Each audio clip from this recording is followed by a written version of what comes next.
Assalamualaikum warahmatullahi wabarakatuh. Alhamdulillahirrabbilalamin. Selamat datang kembali di channel Alkofa. Pada tutorial ketiga ini saya akan membuat video yang membahas tentang menu dan toolbar SPSS versi 28. Untuk slide-nya ya, kita buka dulu. Bisa kalian download PowerPoint-nya di blog saya nanti ya. Akan saya cantumkan link videonya di deskripsi nanti. Menu dan toolbar. Keunggulan SPSS statistik terletak pada kemudahan dan pengoperasiannya ya. Makanya sangat familiar dan populer. Adapun menu-menunya ya, ini sudah keluar tampilan awal. Welcome to IBM SPSS Statistik. Sudah saya bahas mengenai tampilan ini pada video tutorial yang kedua. Menu yang disebut menu dalam tampilan SPSS itu adalah ini, file. Kemudian kalau kita klik akan muncul submenu seperti ini. Kemudian ada menu edit, ada menu view, data, transform, analyze, grab, utilities, extension, windows, dan help. Nah, itu adalah menu-menu yang ada di IBM SPSS terbaru versi 28. Sedangkan untuk toolbarnya ini yang icon-icon ini ya. Hampir semuanya sama dengan yang ada di menu. Hanya saja ini untuk memudahkan atau mempercepat dalam pengerjaan biasanya. Jadi itu. Saya akan membahas satu persatu dari menu dan sub menu ini. Sebagian besar akan saya bahas dari file sampai dengan help gitu ya. Sekali lagi untuk slide-nya sudah saya infokan tadi, akan saya cantumkan di link deskripsi video ini. Menu dan toolbox IBM SPSS Statistik versi 28.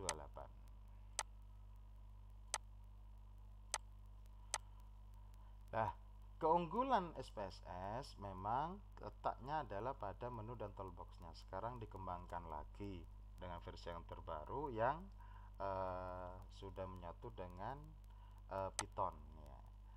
Ini dia tampilan tadi yang pernah saya tampilkan di awal terkait dengan menu dan toolbox. Ini adalah menunya, kemudian toolboxnya adalah yang icon ini ya. Ini adalah toolbox. Yang pertama saya akan bahas menu file. Ini dia ya. File itu kalau kita buka yang tadi, klik file, kemudian akan muncul submenu ini. Nah, kita akan bahas submenu ini apa saja sih fungsinya. Sebagian besar. Yang pertama adalah menu new. New di sini hampir sama dengan kebanyakan program yang lain, yaitu untuk membuat lembar kerja baru pada SPSS. Di sini bisa ada 4 macam, yaitu data, syntax, output, dan script gitu ya. Kita coba misalnya, file new, ada data baru, syntax, codingnya, output, dan script di sini. Ada Python 3 ya. Kemudian menu open ya. Menu open juga ada beberapa pilihan yang akan kita buka. Filenya apa saja di sini, tinggal kalian pilih. Ada data, internet data, syntax, output, dan lain sebagainya. Import pun juga sama ya. Dia bisa mengimport dari berbagai ekstensi seperti halnya Excel, CSV data, text data, SAS, Stata, The Best, dan lain sebagainya. Tuh. Kita lanjutkan ya. Lah, kemudian menu yang lainnya bisa read text data, yaitu digunakan untuk membuka dokumen juga. Kemudian ada juga menu export ya. Export di mana ekspor tersebut bisa kita konversikan ke bentuk data yang lain atau aplikasi yang lain atau ekstensi yang lain seperti halnya Excel, CSV data, tab delimited, SAS data, dan lain sebagainya. Untuk save as saya kira hampir sama dengan kebanyakan program yang lain untuk menyimpan data.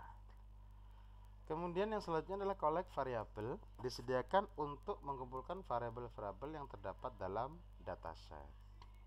Terus rename dataset untuk menamai dataset kita. Kemudian welcome dialog disediakan untuk membuka Windows screen. Yang awal itu ya. Nah, awal kita membuka, kita coba. Sebagian saya praktekkan ya. Windows dialog. Ini dia. Jadi awal kita membuka program SPSS, maka akan tampil welcome to IBM SPSS statistik. Itu dia maksudnya. Selanjutnya adalah recently used data. Artinya kita bisa mengakses data atau file yang pernah kita kerjakan sebelumnya, yang tersimpan dalam history gitu ya. Recently data atau file sama saja. Jadi kita bisa mengakses, misalnya kok sebelumnya kita ngetik, disimpan, kemudian kita bisa mengakses secara cepat tanpa harus open masuk ke folder-folder yang kita simpan. Kemudian exit digunakan untuk keluar dari program SPSS. Itu terkait dengan menu, file, dan submenu-menu yang ada di dalamnya. Yang kedua atau yang B di sini adalah menu edit. Menu edit adalah menu bar dengan perintah-perintah yang berfungsi untuk melakukan perubahan atau edit data. Di sini ada yang pertama ada undo, redo, cut, dan copy. Saya yakin kita sudah familiar. Undo untuk kembali satu langkah sebelumnya, kemudian redo kembali ke masa depan gitu ya, untuk mengulang sesuatu yang telah dibatalkan sebelumnya. Cut untuk memotong teks atau objek yang dipilih, sedangkan untuk copy menyalin suatu dokumen atau objek lain dari satu tempat menuju ke tempat yang lain. Paste itu adalah pasangan dari copy ini.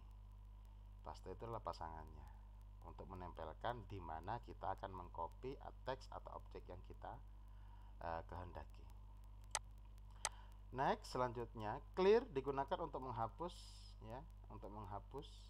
Kemudian insert variable digunakan untuk menambahkan atau menyisipkan variabel baru atau kolom baru pada file SPSS sesuai dengan kebutuhan kita tentunya. Insert case berarti memasukkan kasus baru atau baris baru ya. Kemudian ada menu search data file, pencarian data. Kemudian find, kita bisa mencari berdasarkan kata kunci apa yang ingin kita cari. Replace berarti mengganti dengan apa yang ingin kita ganti. Kemudian yang terakhir adalah option, digunakan untuk menampilkan Windows pengaturan seperti general, bahasa, viewer, data, output, chat, dan lain-lain.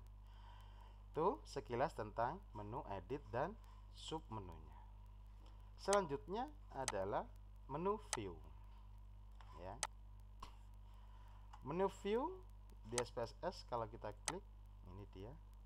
Yang pertama adalah status bar. Kita bisa mencentang atau checklistnya atau tidak ya. Bisa status barnya. Kemudian bisa kita centang kembali ya, status yang di bawah ini. Yang kedua adalah toolbar di sini ya. Kalau kita centang berarti data editornya akan tampil dan shotnya. Kita juga bisa melakukan pengaturan.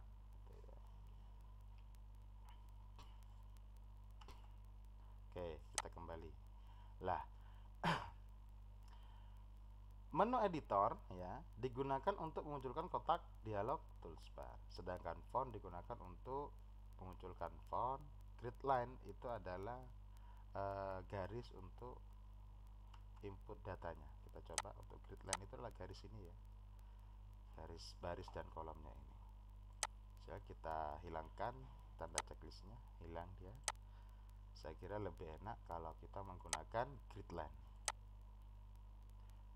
Sedangkan untuk value data, Value label maksudnya itu berdasarkan data labelnya. Jadi data bisa kita berikan label di situ atau penamaan gitu ya. Boleh dikasih keterangan lah.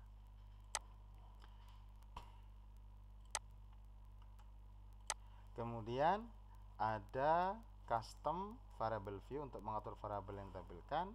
Kemudian variabel sendiri ya untuk melihat informasi setiap variabel pada lembar kerja yang aktif. Itu sekilas tentang menu view ya. Dan tadi sebagian sudah saya praktekkan agar lebih mudah dipahami. Selanjutnya adalah menu data. Menu data adalah menu yang berfungsi untuk melakukan konfigurasi data SPSS ya. Ada berapa yang perlu saya bahas di sini. Adapun submenu dari menu data yang pertama adalah define variable properties. Digunakan atau cara yang efisien untuk mendefinisikan banyak variabel sekaligus atau mendefinisikan banyak variabel yang memiliki format yang sama. Kemudian set measurement level for unknown untuk mengatur tingkat pengukuran yang diketahui. Kemudian menu selanjutnya adalah data copy data properties, digunakan untuk mengcopy properti data eksternal bahkan data yang masih aktif digunakan. New custom attribute ya, digunakan untuk membuat atribut yang baru sesuai kebutuhan peneliti atau user dalam operasionalisasi SPSS. Kemudian define data and time digunakan untuk memberikan tanggal dan waktu pada masing-masing variabel. Selanjutnya itu adalah menu transform. Menu transform di sini ya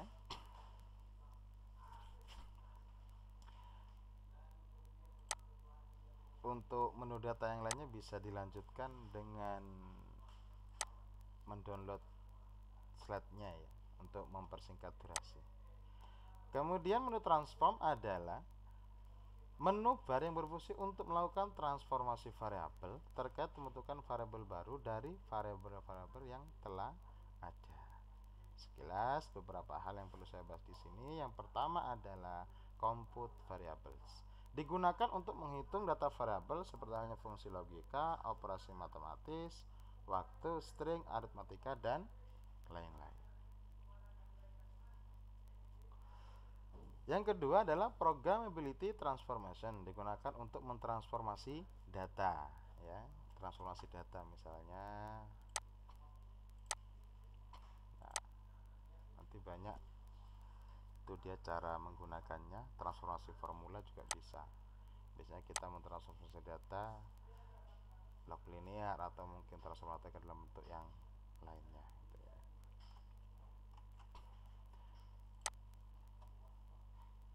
Yang ketiga, count value within case shift case, digunakan untuk menghitung kesesuaian data dengan spesifikasi yang seorang peneliti inginkan.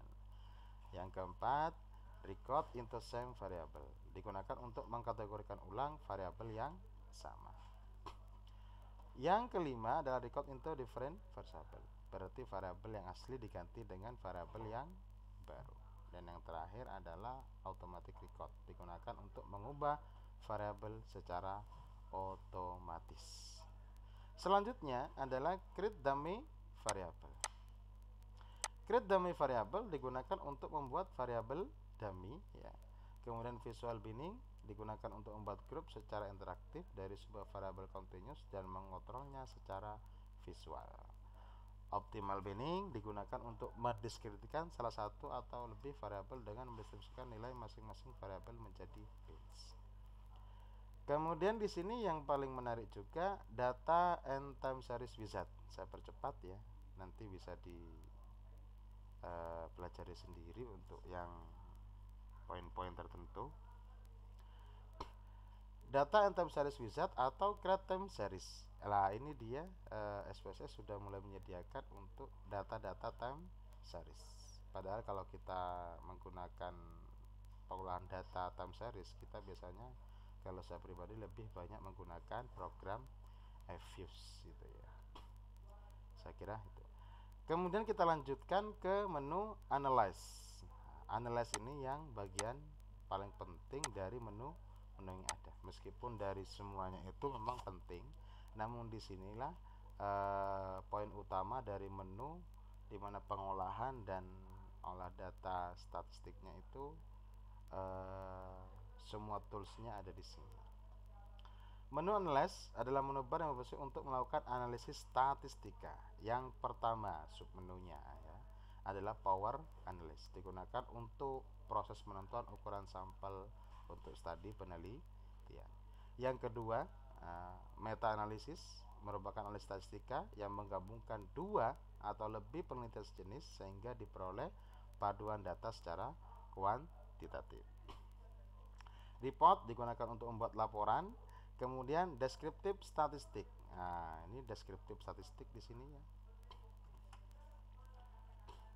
Saya praktekkan sesekali. Ada deskriptif statistik. Nanti di sini ada frekuensi, deskriptif population, lah, dan seterusnya. Ada ggplot juga untuk menampilkan grafiknya itu ya. Nah, digunakan untuk analisis yang berkaitan dengan pengumpulan dan penyajian data berupa jenis variabel, ringkasan statistik. Misalnya mean, pemusatan data ya, median, modus, standar deviasi, distribusi, grafik, tanpa rumus probabilistik apapun. Jadi secara grafis dia ya, memvisualisasikan datanya.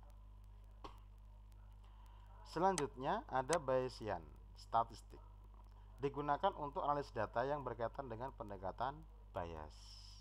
Nanti kita akan gunakan saat memang studi kasus.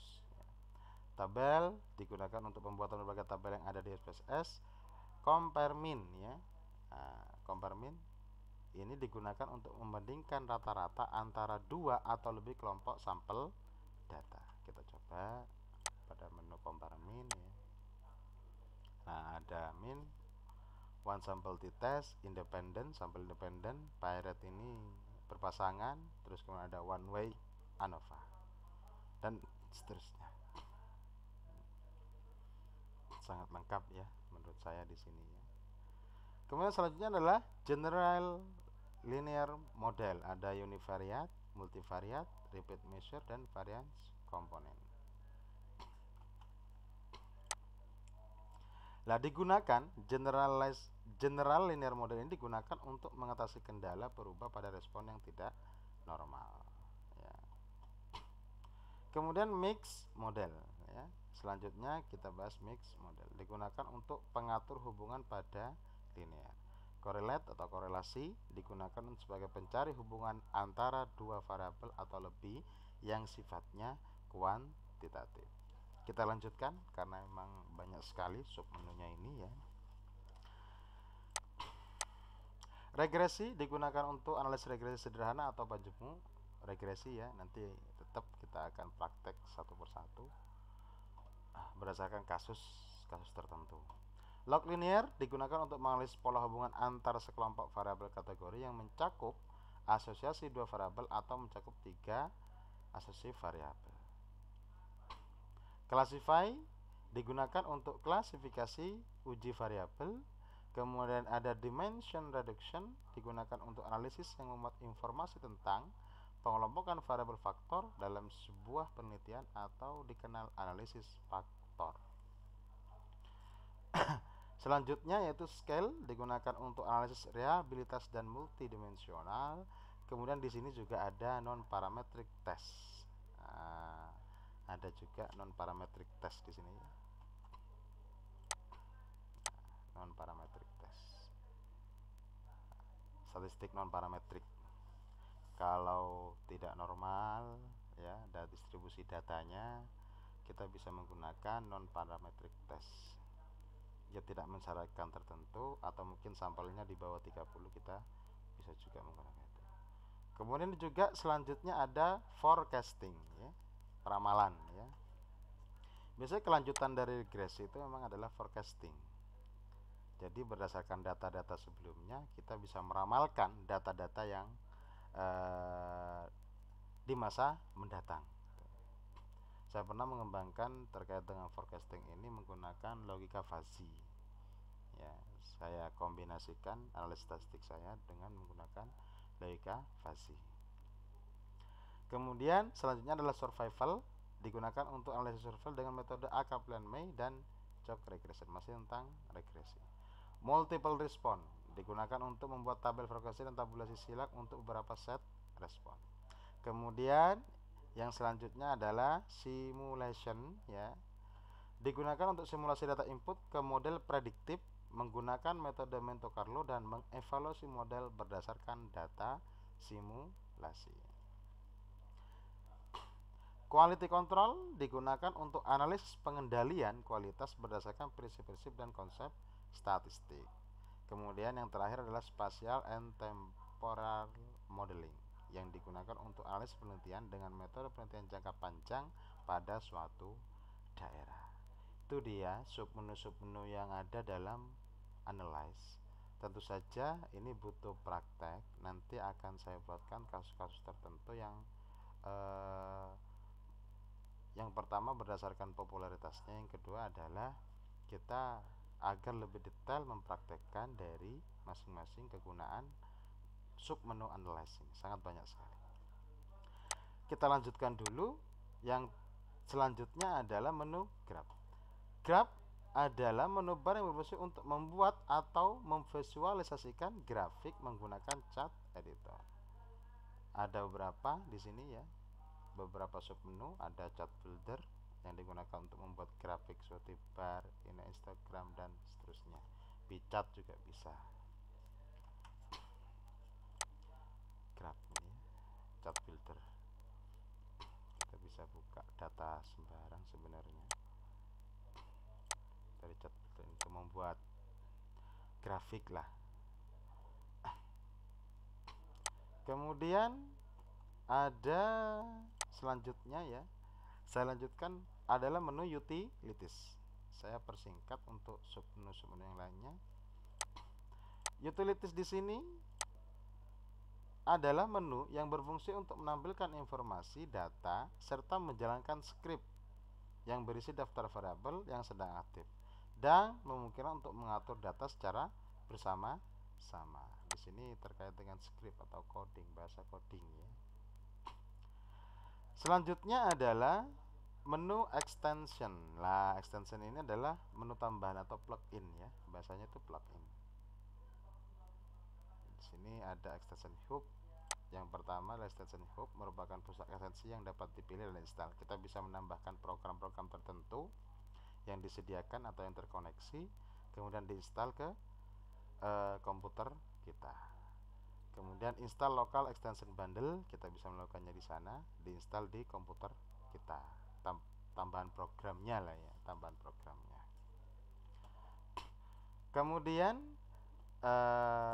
selanjutnya ada menu Windows. Ini pengaturan tampilan jendela kita, ya. Tampilan kita. Menu Windows adalah menu bar yang menyediakan perintah terkait jendela SPSS. Jadi kita tampilannya Windowsnya pengen seperti apa. Ada tampilan untuk viewer Windows dan juga ada sintak bahasa coding, gitu, ya. Yang terakhir adalah menu view, menu help, ya. Ini mungkin keliru, bukan menu Windows tapi menu help, ya. Menu help adalah menu yang menyediakan informasi dan bantuan penggunaan IBM SPSS Statistik versi 28. Submenu di dalamnya adalah yang pertama ada topik, pencarian informasi yang ingin kita ketahui, kemudian dukungan SPSS, SPSS forum, komunitasnya, kemudian juga dokumentasi atau arsip SPSS dalam bentuk file PDF, kemudian juga ada command syntax reference, kemudian ada tentang IBM Statistik versi 28, kemudian juga ada give feedback, dan juga ada laporan. Jika kita ingin melakukan sesuatu, melaporkan bug atau mungkin error, bisa kita melalui ini. Tentu saja online, ya. Misalnya kita ingin melaporkan sesuatu, tinggal kita kirimkan saja apa laporan kita.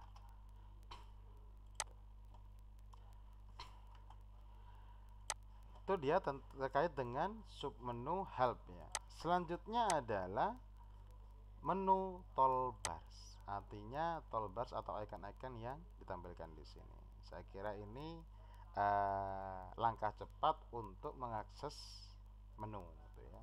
Kalau ikonnya adalah kuning, open data dokumen seperti ini. Kemudian kalau berbentuk seperti ini, save this dokumen, berarti menyimpan. Logo ini adalah print, undo, redo, dan seterusnya. Saya kira sudah sebagian besar dijelaskan tadi pada submenu. Pada menu toolbox ini hanya mempercepat toolbox apa saja yang mempermudah dalam penggunaannya, sampai nanti run, descriptive statistik, find, split file, select cache, value label ya, show toolbar, dan shortnya di sini ya. Padahal show toolbar juga bisa menggunakan submenu. Nah ini kan toolbar juga, show toolbar misalnya ya. Nah ini show toolbar, sama aja. Jadi hanya mempercepat penggunaan kita saja.